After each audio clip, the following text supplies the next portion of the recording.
জনগণ, এই সরকারের আসলে কক্সবাজারের প্রতি এত মানে আকর্ষণ, মানে এত কেন, চোখ কেন, নজর কেন, একটু বলবেন? হ্যাঁ, এই যে লাগানো পার্টি বাচ্চারাও দৌড়ে দৌড়ে কক্সবাজার চলে যায়, আমাদের ডিরেক্টর ফারুকি দৌড়ায় কক্সবাজার চলে যায়, আমাদের নুনুস কক্সবাজার চলে যায়, আমেরিকার ঘাঁটি বসে গেছে কক্সবাজার, চট্টগ্রামের বা বন্দর দিয়া ফেলছে বিদেশিদের হাতে, কক্সবাজারের রেল স্টেশন এটাও নাকি এখন বিদেশিদের হাতে দিতে হবে। বুঝলাম না। ও, কক্সবাজারের আবার বিমানবন্দর এখন আন্তর্জাতিক বিমানবন্দর হয়ে গেছে। একটু বোঝেন তো, একটার সাথে আর একটা একটু মিলান দেখি। কক্সবাজারকে কেন এরকম মানে এত গুরুত্বপূর্ণ চিহ্নিত করা হয়েছে? কেন? কক্সবাজারের রেল স্টেশন বা বাংলাদেশের অন্যান্য রেল স্টেশনের মতনই তো এইটারে আবার বিদেশিদের হাতে দেওয়ার কি আছে? কি হয়েছে কক্সবাজার রেল স্টেশনে? কক্সবাজারটা পুরাপুরি বিদেশিদের হাতে দেওয়ার জন্য উঠা পড়া কেন লাগছে? চিটাগাং আর কক্সবাজার সমস্যা কি? সমস্যা কি? আমাদের সিলেট, তারপর হচ্ছে চিটাগাং, তারপরে হচ্ছে কি বলে এটারে, ঢাকা আন্তর্জাতিক বিমানবন্দর তো ছিল, কক্সবাজারে আন্তর্জাতিক বিমানবন্দর কেন বানাইতে হবে? কক্সবাজার থেকে কে যাবে? কে যাবে কক্সবাজার থেকে? কয়জন বিদেশে যাবে? হ্যাঁ, সব অবৈধ মানুষজন আসা যাওয়া কক্সবাজার দিয়ে করলে সোজা হবে, সাংবাদিকদের নজরে কম পড়বে, ঢাকা বিমানবন্দরে নামা লাগবে না, এরকম কিছু কেন? কক্সবাজারে সবকিছু এত কেন করা হচ্ছে? নজরদারি এত বিদেশিদের কেন রে ভাই? হ্যাঁ, কোন দেশের একটা ট্রেন স্টেশন বিদেশিদের দিয়ে দিতে হয় এটা তো শুনি নাই রে ভাই। আর কি দিবি? কক্সবাজারের জনগণ গুলারও দিয়ে দে, না পারলে দিয়ে দে, বিদেশিদের কাছে দিয়ে দে, তোমরা এখন আমেরিকায় সেটেল হয়ে যাও। পারবি নাকি? এই নুনুস, পারবি? কক্সবাজারের পুরা জনগোষ্ঠীরে ওখান থেকে উঠাই নিয়ে আমেরিকায় সেট করে দে, ঠিক আছে?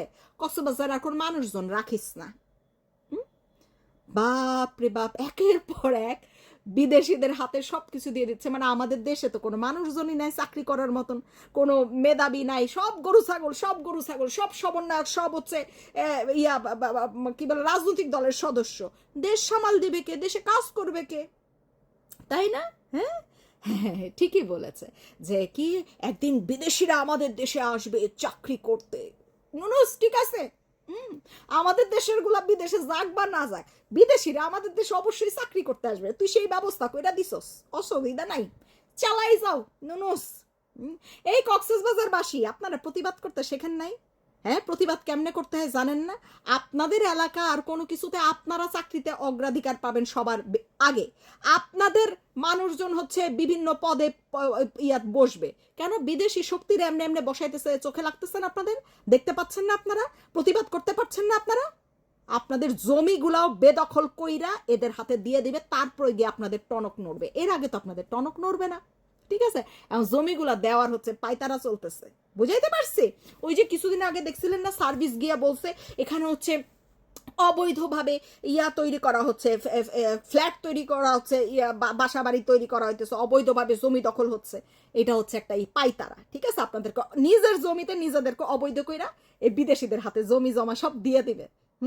একটা দেশের একটা রেল স্টেশন যদি আপনাদের সামাল দেওয়ার যোগ্যতা না থাকে, তাহলে সেই দেশেও আসলে আপনাদের থাকার যোগ্যতা নাই। তো আপনি চলে যান, আপনারা বিদেশ চলে যান। নুনুসরে বল, ঠিক আছে তুই সব বিদেশিদের আমাদের দেশে নিয়ে আয়, কিন্তু আমাদেরকে আগে বিদেশে পাচার কর, ঠিক আছে? চলে যান।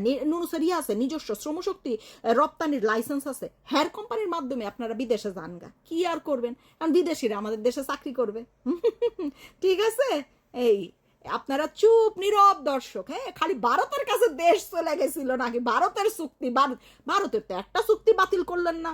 ভারতের কাছে দেশ যে চলে গেছিল, বিক্রি হয়ে গেছিল, একটা দলিল তো দেখাইতে পারলেন না। কিন্তু এইগুলা কি হচ্ছে? বিদেশিরা দেখে আমাদের পুরো দেশই গিল্লাফ খাইয়ে ফেলতেছে। হ্যাঁ, এখন তো কেউ কথা কয় না। এখনো দিল্লি না ঢাকা, তোর মার হ্যাডা শালার বাচ্চারা, হারামির বাচ্চারা, তোর মায়ের ভেতরে একেবারে তোর ভারত ঢুকাই রাখা দিমু। শয়তানের বাচ্চা, শয়তান।